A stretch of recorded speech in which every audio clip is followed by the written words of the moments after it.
इनके बीच युद्ध विराम की उम्मीद से बाजार में जोश। 220 अंक से ज्यादा चढ़कर निफ्टी 16,900 के पास। इंफोसिस, रिलायंस, एचडीएफसी ट्विन से मिला जोश। Nifty bank mid cap index 1.5% से ज्यादा चले। बाजार में आज चौतरफा खरीदारी। Bank, IT, metal share full जोश में। ऑटो, सीमेंट, एनबीएफसी, डिफेंस शेयरों में भी अच्छी खरीदारी। यूरेका फोर्ब्स की आज हुई दोबारा लिस्टिंग। ओपन ऑफर के भाव 220 से दोगुने से ज्यादा 470 पे हुआ लिस्ट। हालांकि लिस्टिंग के बाद 5% का लगा लोअर सर्किट। शाहपुर जी पालुंजी ग्रुप से कंपनी पी फर्म एडवेंट के हाथ में आने से हुई दोबारा लिस्ट। और पंजाब में अब आपका राज। भगवंत मान ने ली मुख्यमंत्री की शपथ। अरविंद केजरीवाल भी मंच पर शामिल। भगत सिंह के गांव खटकर कलां में समारोह। वैसे अब पंजाब से शुरुआत हुई है, और लेकिन हफ्ते की शुरुआत में जो कह रहा था, अब फोकस तमाम गवर्नमेंट फॉर्मेशंस पे। जो पांचों राज्य थे, पंजाब आज वोट टेकिंग हो गई है। कैबिनेट के कंपोजिशन पे अब सबका फोकस वहां पे होता हुआ नजर आएगा। भारतीय बाजार स्क्रीन पे बढ़िया मोमेंटम। और मानस से जब सुबह चर्चा हो रही थी तो बढ़िया शुरुआत हुई थी भारतीय बाजारों की। मोटा मोटी उस गैप को अब तक हम डिफेंड कर रहे हैं बढ़िया तरीके से। मानस, गुड आफ्टरनून। इंपॉर्टेंट इवेंट आज शाम को, कल वीकली एक्सपायरी से पहले वाला वो इंपॉर्टेंट पेनल्टीमेट सेशन। सुबह के गैप को अब तक बढ़िया तरीके से डिफेंड कर पाना कुछ इंडिकेट कर रहा है क्या? कुछ रिलेटिव स्ट्रेंथ हमने गिव अवे नहीं करे, शुरुआती गेन, सेकंड हाफ में कुछ मोमेंटम एक्सपेक्ट करूं क्या? तो देखिए, बिल्कुल आशीष जी, एक गैप अप ओपनिंग देखने को मिली, उसके बाद कंटिन्यूएशन नहीं देखने को मिला। 16,950 पे थोड़ा प्रॉफिट बुकिंग देखने को मिल रहा है, थोड़ा हेजिटेशन देखने को मिल रहा है। और उसका मैं तो यही समझता हूँ, उसका एक बड़ा रीजन ये है कि आज एक इवेंट हो सकता है नाइट में, जिससे कल की ओपनिंग को प्रिडिक्ट करना थोड़ा सा मुश्किल है। इसलिए वो कॉन्फिडेंस नहीं दिख रहा है, हमें फॉलो बाइंग नहीं देखने को मिली। लेकिन ये भी सही है कि हमें गिरावट भी देखने को नहीं मिली, कोई मेजर प्रॉफिट बुकिंग देखने को नहीं मिली। और 16,800 एक इम्पॉर्टेंट सपोर्ट है। अब आज की अगर स्ट्रेटेजी तैयार करनी हो तो मैं वेट करूंगा करीब 3:15 का। अगर निफ्टी ने 16,950 के ऊपर जाके ट्रेड करना शुरू किया, तब तो मैं रिकमेंड करूंगा कि 17,000 का कॉल ऑप्शन लेके जाना चाहिए। लेकिन अगर ये 16,800 के नीचे फिसल जाए, उसके नीचे ट्रेड करना शुरू करे 3 से 3.25 के बीच में, तब फिर आपको पुट लेके जाना होगा। 16,800 का पुट आप लेके जाएंगे। तो यही फिलहाल के लिए स्ट्रेटेजी है। इस टाइम के लिए कोई रिकमेंडेशन निफ्टी पे तो बिल्कुल नहीं है। बिल्कुल बढ़िया। तो क्लोजिंग की तरफ जब हम बढ़ रहे होंगे 3, 3.15 पे, मानस होंगे पैनल में उस समय हर्षदा और वीरू के साथ। 16,950 के ऊपर के स्तर अगर उस समय दिख रहे होंगे तो लग रहा है स्ट्रेंथ के साथ हम आज उस इंपॉर्टेंट इवेंट को प्ले करने जा रहे हैं। 17,000 की कॉल के थ्रू उस स्ट्रेंथ को राइड करिएगा। आई एम श्योर मानस कल की 17,000 की कॉल की बात कर रहे होंगे, क्योंकि एक्सटेंडेड वीकेंड हमारे सामने खड़ा है। और मानस किन लेवल्स के नीचे स्लिप होगा तो अब आप 16,800 का पुट इनिशिएट करोगे, वो मिस कर गया मैं। देखिए, 16,800 का ही स्तर है, क्योंकि 820 से लेकर 800 तक सपोर्ट है। तो 800 के नीचे फिसलेगा तो एट द मनी 16,800 का पुट लेके जाएंगे। और ये कल का ही ना? जी बिल्कुल बिल्कुल, क्योंकि एक ही दिन का ट्रेड रहेगा वो। बिल्कुल ठीक है। तो ये होगी स्ट्रैटेजी कल के उस लाइकली एक बाइनरी इवेंट को प्ले करने की। इस जोन 800-950 के बीच में रहा तो कोई ट्रेड नहीं। 950 के ऊपर गया 17,000 का कॉल लेके जाएंगे। 16,800 के नीचे स्लिप हुआ 16,800 के पुट के साथ कल की उस लाइकली वीकनेस को हम प्ले करेंगे। बढ़िया। कुछ स्टॉक्स पे मानस, कोई और स्टॉक वर्क, फाइनेंशियल, किसी में रिलेटिव स्ट्रेंथ, किसी में इस तरह का ट्रैक्शन, किसी दिग्गज स्टॉक में जिसमें कंफर्ट है इवेंट के बावजूद कैरी करने का, या अभी ऐसा कुछ नहीं है? नहीं, बिल्कुल। देखिए, कुछ स्टॉक में तो देखिए स्टॉक स्पेसिफिक मूव्स तो डेफिनेटली देखने को मिल रहे हैं। मॉर्निंग में मैंने एचडीएफसी लिमिटेड की बात की थी, आपने देखा वहां पर भी बाइंग इंटरेस्ट देखने को मिला। बहुत सारे फाइनेंशियल स्टॉक अच्छे लगते हैं, लेकिन इस टाइम के लिए 2 रिकमेंडेशन मेरे हैं। पहला तो है फेडरल बैंक का। अगर आप फेडरल बैंक के चार्ट को देखेंगे तो वहां पर आपको एक ब्लैक पैटर्न का ब्रेकआउट दिखेगा। करीब 4 दिनों के कंसोलिडेशन के बाद फाइनली स्टॉक ने 95-96 का रेजिस्टेंस जोन ब्रेक किया है और वहां पर बेहतर वॉल्यूम देखने को मिले हैं। तो फेडरल बैंक में खरीदारी करने की राय रहेगी। 94.50 आपके स्टॉप लॉस रहेंगे और 105 रुपए की टारगेट सेट करिए। दूसरा स्टॉक है इंडियन होटल्स का। अगर आप इंडियन होटल्स के पैटर्न्स को देखेंगे तो यहाँ पर भी हम देख रहे थे कि थोड़ा कंसोलिडेशन देखने को मिल रहा था। लेकिन आज पैटर्न को देख के लगता है कि स्टॉक तैयार हो गया है ब्रेकआउट के लिए। तो यहाँ पर एक चांस लेना चाहिए। आज बेहतर वॉल्यूम देखने को मिले, इंट्राडे चार्ट पे 206 रुपए के ऊपर का ब्रेकआउट देखने को मिला, तो 202 के स्टॉप लॉस से खरीदारी करिए 220 के टारगेट के लिए इंडियन होटल में। ओके, तो निफ्टी की स्ट्रैटेजी के बाद दो बढ़िया stock picking. Indian hotels actually दिन के हाईज की तरफ मूव कर रहा है और देखिए क्या मूव आ रहा है, 3-3.25% का उछाल खरीदने के मौके। और लाइकवाइज फेडरल बैंक, तो एक मिड कैप बैंक के थ्रू बैंकिंग के मोमेंटम को चेज करना एक ज्यादा बेहतर स्ट्रैटेजी इस समय नजर रखती है। फेडरल बैंक को रखिएगा रडार पे। चलिए मानस, थैंक यू सो मच। मानस, अब आपको कुछ देर बाद आखिरी ट्रेड के लिए मदद करेंगे, 2 से 3:30 तक मानस होंगे। मानस नहीं, सॉरी, थैंक यू एमजे। आप लोगों के लिए माइकल जैक्सन, हमारे लिए मानस। अच्छा, मैनेजमेंट दिखाइए स्क्रीन पर। आज के बातचीत करने की शुरुआत कर ली जाए। हमारे आरवीएनएल के मैनेजमेंट को स्क्रीन पर दिखाइए डायरेक्टर साहब। और प्रदीप गौड़ साहब, चेयरमैन और मैनेजिंग डायरेक्टर, शायद जुड़ चुके हैं। आई एम होपिंग सो। अरे गौड़ साहब, थैंक यू सो मच जुड़ने के लिए। गौड़ साहब, कई सारे इश्यूज। अच्छा, आज तो एक बोर्ड मीट शेड्यूल थी गौड़ साहब, वो इंटरिम डिविडेंड के लिए आउटकम आ गया क्या? नहीं, वो आने वाला है। एक्चुअली मैं बीच में ही उसमें से आया हूं और अभी दोबारा ज्वाइन करेंगे and it will conclude very soon. अभी बहुत जल्दी खत्म हो जाएगी। ओह, उसमें board meet is under way और सर निकल के आए उस बोर्ड मीट से हमसे बातचीत करने के लिए। Thank you so much. बढ़िया आने वाला ना डिविडेंड? Hopefully yes. अच्छा, कई सारी चीजें हैं सर। पहले तो वो मोमेंटम और ट्रैक्शन, इस समय किस तरह का डिमांड एनवायरनमेंट नजर आ रहा है आरवीएनएल को? किस तरह की outstanding order book in hand है? और of late order book accretion कैसा रहा है सर? नहीं, ऑर्डर बुक हमारी अभी 65,000 करोड़ के करीब है और डेफिनेटली इसमें ट्रैक्शन है। और जिस हिसाब से कैपेक्स बढ़ रहा है गवर्नमेंट का और हर जगह जिस हिसाब से इंफ्रास्ट्रक्चर एक्टिविटीज बढ़ रही हैं, definitely the curve will go up only, the graph will go up. तो इसमें कोई वो नहीं है और बहुत ही अच्छा टाइम है to increase our footprint and capex और प्रोग्रेस, फिजिकल प्रोग्रेस, हर चीज के लिए बहुत अच्छा फ्यूचर है। तो अच्छा, किस टाइमलाइन पे आप लोग वर्क कर रहे हो? ऑर्डर एक्रीशन स्ट्रांग है तो एग्जीक्यूशन को लेकर कोई कंसर्न्स, कोई डिलेज तो नहीं, या वो मोमेंटम दोनों तरफ से आपको इक्वली स्ट्रांग नजर आ रहा है? नहीं, बहुत ही स्ट्रांग है और इस साल डेफिनेटली हमारा फिजिकल जो प्रोग्रेस है, आउटपुट भी, वो भी at least 35% compare to 35% more compare to पिछले साल से। और कैपेक्स भी और फिजिकल प्रोग्रेस भी ऑलरेडी हम काफी आगे हैं। आज के दिन भी जो पिछले साल के कंपैरिजन में physical progress as well as financial progress में 35% हम लोग आगे हैं पिछले साल से।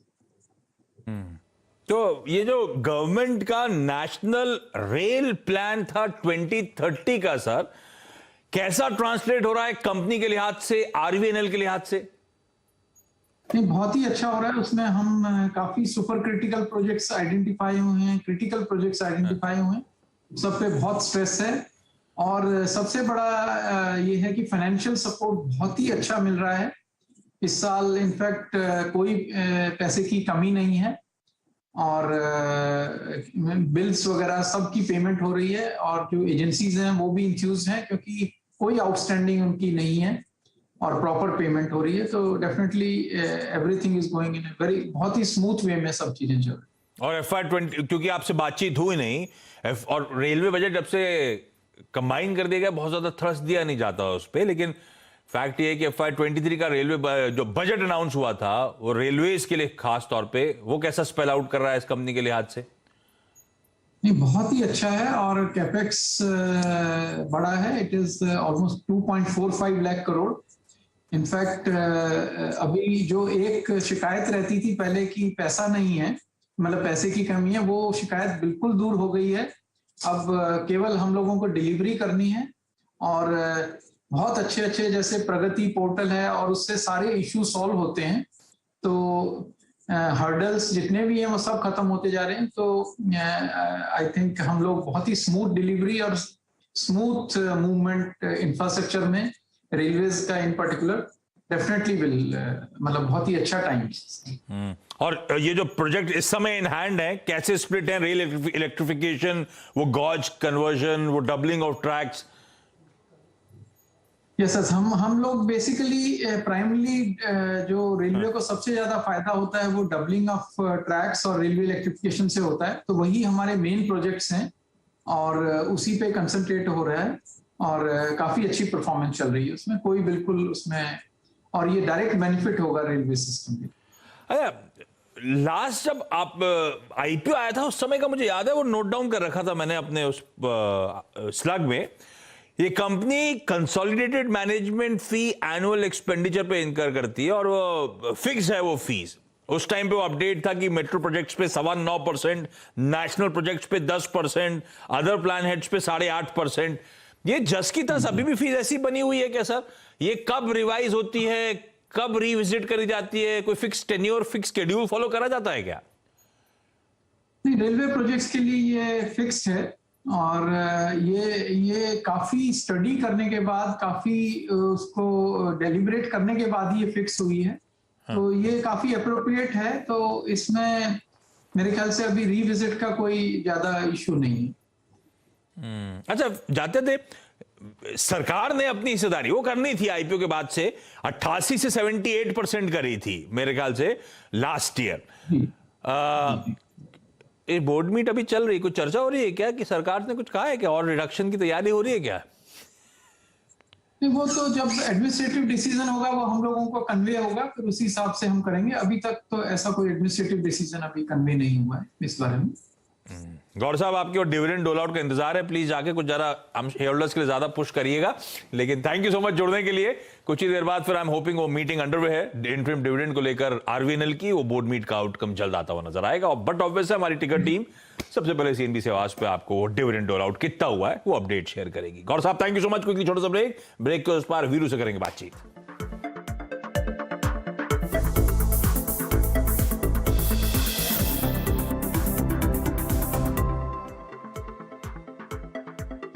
Mongia Steel presents Majboot Stocks of the Day.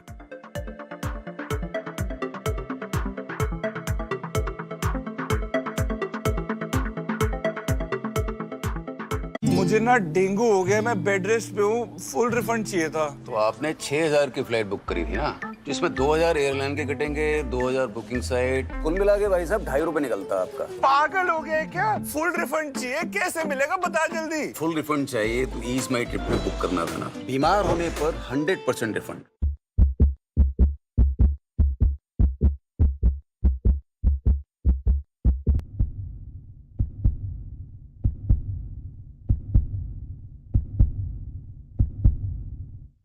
Mutual fund investments are subject to market risks. Read all scheme-related documents carefully. Realize your dreams with Canara Bank at low and attractive interest rate. Reach us at your convenience. Canara Bank. Together we can. Goodwill.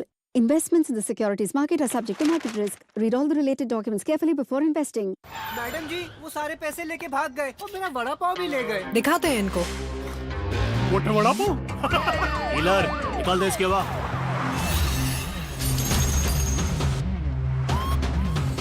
Puncture के बाद भी इससे हवा नहीं निकलेगी, क्योंकि ये है जेके पंक्चर गार्ड टायर, जो कील लगने के बाद भी होता है हीट।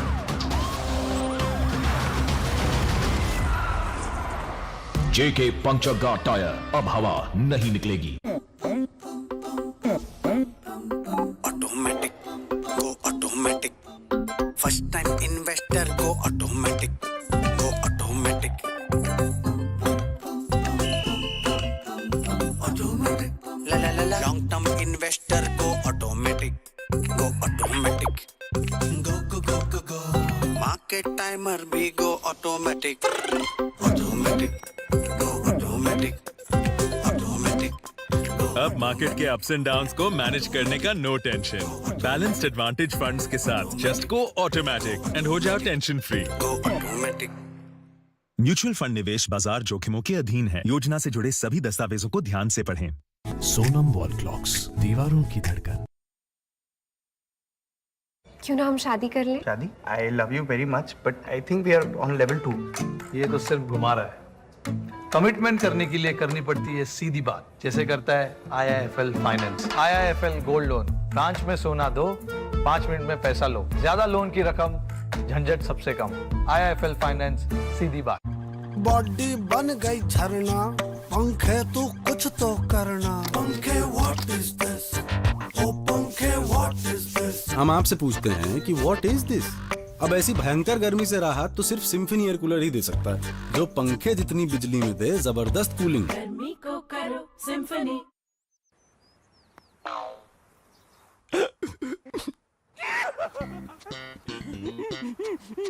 सब ठीक है ना? अपॉर्चुनिटी मिस हो गई, स्टॉक खरीदा था, फंड नहीं है। तो ICICI डायरेक्ट का बाय नाउ पे लेटर ऑप्शन क्यों नहीं ट्राई करते? अपॉर्चुनिटी दिखे तो स्टॉक्स खरीदो, मार्जिन फंडिंग करके बाद में वापस कर देना। करो तो ICICI डायरेक्ट करो। Investments in securities markets are subject to market risk. Read all the documents carefully before investing.